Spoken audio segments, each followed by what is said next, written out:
Hello friends, welcome to CK Y education. आप सभी का स्वागत है सीके वाई एजुकेशन में। चलिए दोस्तों, जैसा कि हम लोग लूसेंट के ऑब्जेक्टिव के बायोलॉजी के टॉपिक कौन देख रहे थे, मानव शरीर क्रिया विज्ञान। ठीक है, तो मानव शरीर क्रिया विज्ञान के हम टॉपिक को डिस्कस करते हैं। ठीक है, तो स्टार्ट कर रहे हैं।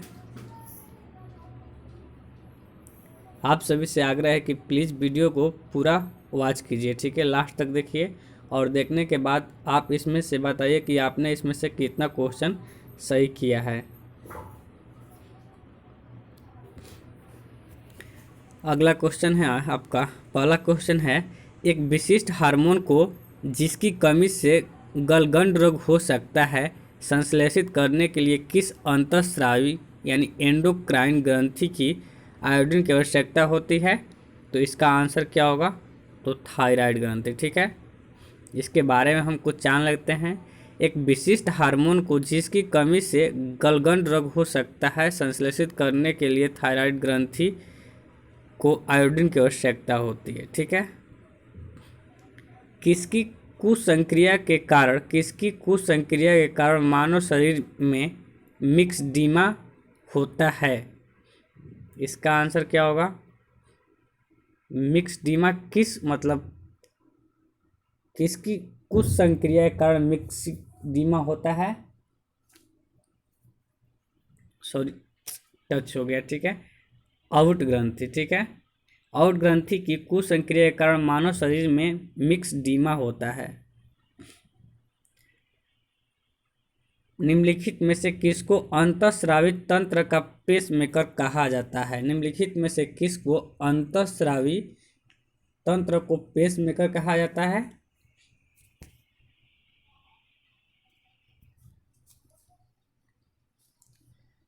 थायरिक्सिन को। ठीक है, पीनियल ग्रंथि कहाँ पाई जाती है? तो पीनियल ग्रंथि मस्तिष्क में पाई जाती है।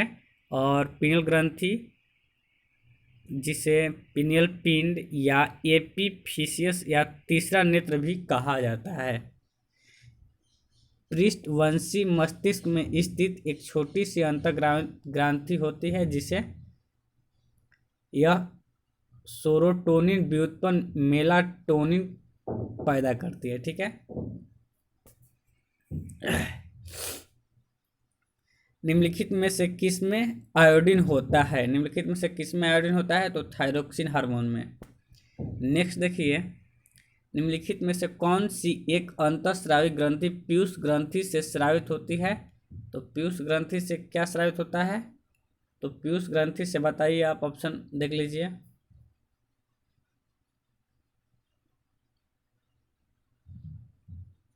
तो प्राउट 2। ठीक है,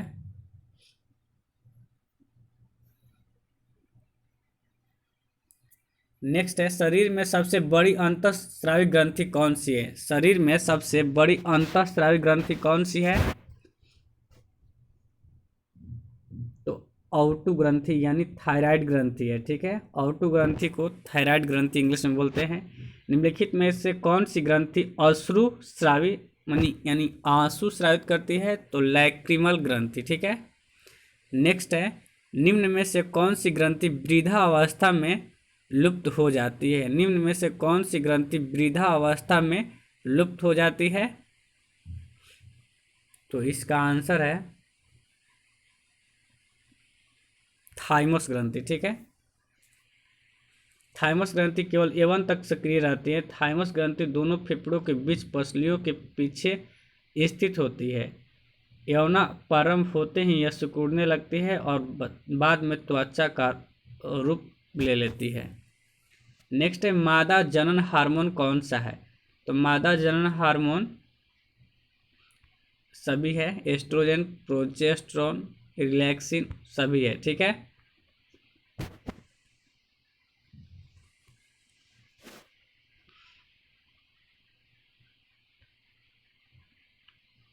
नर लैंगिक हार्मोन कौन सा है? नर लैंगिक हार्मोन कौन सा है? तो टेस्टोस्टेरोन है। ठीक है, जो कि नर में होता है। निम्नलिखित में से कौन सा स्त्रीलिंग हार्मोन है? ठीक है, तो स्त्रीलिंग हार्मोन एस्ट्रोजन है। ठीक है, क्योंकि मुख्य रूप से अंडाशय से उत्पन्न एस्ट्रोजन महिलाओं में प्रजनन और यौन विकास में मुख्य भूमिका निभाता है। इसके 3 प्रकार होते हैं: एस्ट्रोन, एस्ट्राडियोल और एस्ट्रियोल। एंड्रोस्टेरोन और टेस्टोस्टेरोन नर सेक्स हार्मोन है, जबकि थायरोक्सिन थायराइड ग्रंथि से स्रावित होने वाला मुख्य हार्मोन है। एस्ट्रोजन क्या स्रावित करता है? एस्ट्रोजन से क्या स्रावित होता है? तो ग्रैफियन फ्रूटिकाएं द्वारा स्रावित होता है। निम्नलिखित में से किस हार्मोन को लड़ो या उड़ो हार्मोन कहते हैं? तो लड़ो या उड़ो हार्मोन एड्रीनोलिन से, ठीक है।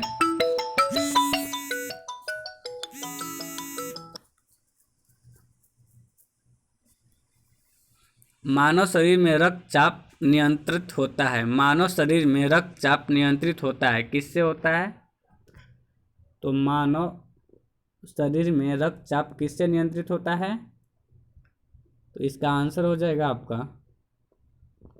अधिवृक्क ग्रंथि से। अधिवृक्क ग्रंथि कशेरुकी जीवों में पाए जाने वाली एक अंतःस्रावी ग्रंथि है। यह वृक्क यानी किडनी यानी गुर्दे के ऊपर स्थित होती है। अधिवृक्क ग्रंथि मानव शरीर में रक्तचाप नियंत्रित करती है, ठीक है। जीवन रक्षक हार्मोन किस ग्रंथि को बोला जाता है? तो एड्रीनल ग्रंथि को। यही एड्रीनल ग्रंथि जो होती है कहाँ होती है? तो वृक्क के ऊपर स्थित होती है। और यह ग्रंथि संकट क्रोध के दौरान सबसे ज़्यादा सक्रिय होती है। इस ग्रंथि के बाहरी भाग को कोर्टेक्स के भीतरी भाग को मेडुला कहते हैं। कोर्टेक्स से कोर्टिसोन हार्मोन स्रावित होता है, जिससे जीवन रक्षक हार्मोन कहते हैं। नेक्स्ट देखिए, मानव शरीर की कौन सी ग्रंथि एक साथ अंतःस्रावी तथा बाह्य स्रावी दोनों कार्य करती है? तो इसका आंसर क्या होगा, आप बताइए प्लीज।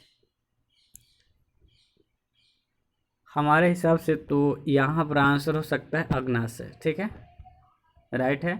मानव शरीर में अग्नाशय अंतःस्रावी एवं बाह्य स्रावी दोनों ग्रंथि की कार्य करती है, ठीक है।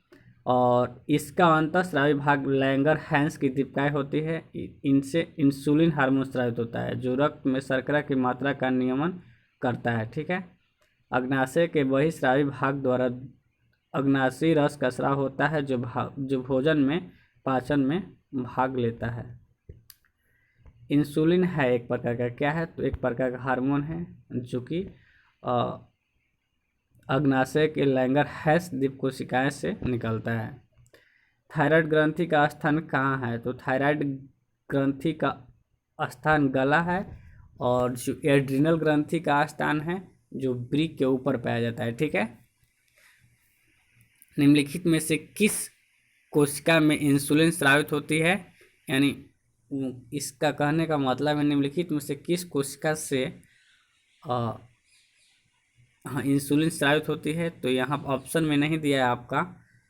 हमने जैसे कि पीछे पढ़ा कि अग्नाशय के लैंगर-हैंस दीप कोशिका से क्या होता है? इंसुलिन स्रावित होता है। तो यहाँ पर हो जाएगा लैंगर-हैंस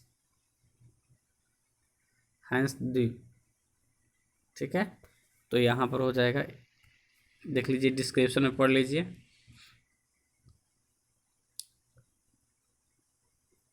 यहाँ पर बीटा कोशिका दिया है ना, उससे हम लैंगर-हैंस द्वीप कोशिका बोलते हैं। नेक्स्ट देखिए,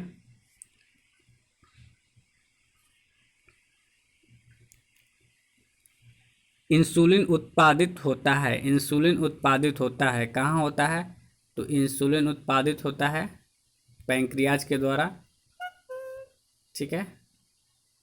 नेक्स्ट देखिए, इंसुलिन की खोज किसने की थी? तो इंसुलिन की खोज बैटिंग एवं वेस्ट ने की थी। लैंगर-हैंस की दीपिकाएँ जो इंसुलिन स्रावित करती है स्थित होती है, कहाँ स्थित होती है? तो अग्नाशय में, जैसे कि हमने पीछे बता दिया है। कंकाल की मांसपेशियों की अनुमानित संख्या कितनी होती है? तो 700 होती है, ठीक है। मनुष्य के शरीर में सर्वाधिक शक्तिशाली पेशी किसकी होती है? तो जबड़ा की होती है। नेक्स्ट है, निम्न में से किसकी पेशियों में स्वस्पंदन का गुण पाया जाता है? तो स्वस्पंदन का गुण किसमें पाया जाता है? हृदय में। ठीक है। किस अम्ल के मांसपेशियों में जमा होने के कारण मनुष्य को थकान महसूस होता है? तो लैक्टिक अम्ल जब जमा हो जाता है तो मनुष्य के शरीर में थकान महसूस होता है। मानव शरीर के निम्नलिखित अंगों में से कॉर्निया किसका भाग है? तो कॉर्निया हमारे आँख में पाया जाता है, और समझ लीजिए इसे और जान लीजिए। आँख का अग्र सामने का भाग कॉर्निया कहलाता है। यह पारदर्शक पदार्थ का बना होता है, बाहर की ओर उभरा होता है। कॉर्निया की बाहरी सतह आकृति में उत्तल कॉन्वेक्स होता है। वस्तुओं से आने वाली प्रकाश कॉर्निया से होकर आँख में प्रवेश करता है। कॉर्निया के ठीक पीछे परितारिका रंगीन पटल होता है। परितारिका में एक छिद्र होता है जो आँख की पुतली पुपिल ऑफ द आई कहलाता है। ठीक है। पुतली यानी परितारिका के मध्य में एक छिद्र होता है। पुतली काली दिखाई देती है क्योंकि उससे कोई प्रकाश परावर्तित नहीं होता है। ठीक है। आगे देखिए, नेत्रदान में आँख का कौन सा भाग प्रयुक्त किया जाता है? मतलब नेत्रदान करते समय कौन सा भाग दिया जाता है? तो कॉर्निया। ठीक है।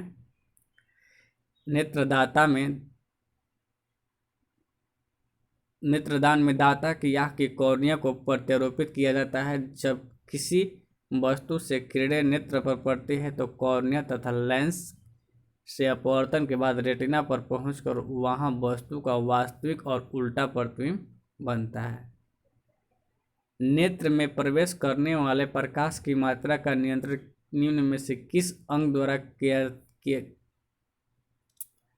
जाता है? तो आइरिस के द्वारा। ठीक है।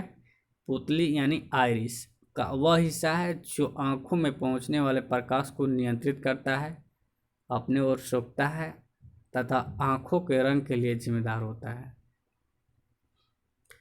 तो चलिए दोस्तों, इस वीडियो में इतना ही रखते हैं। आपसे मिलेंगे नेक्स्ट वीडियो में 191 to 120। ठीक है, क्वेश्चन के साथ।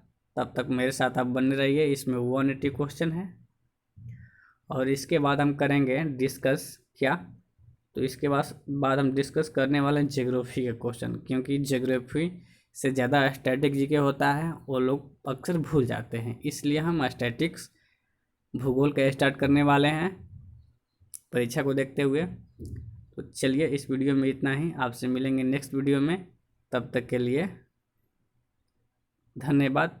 वीडियो को देखिए और अपने दोस्तों के पास शेयर कीजिए। Love you, bye.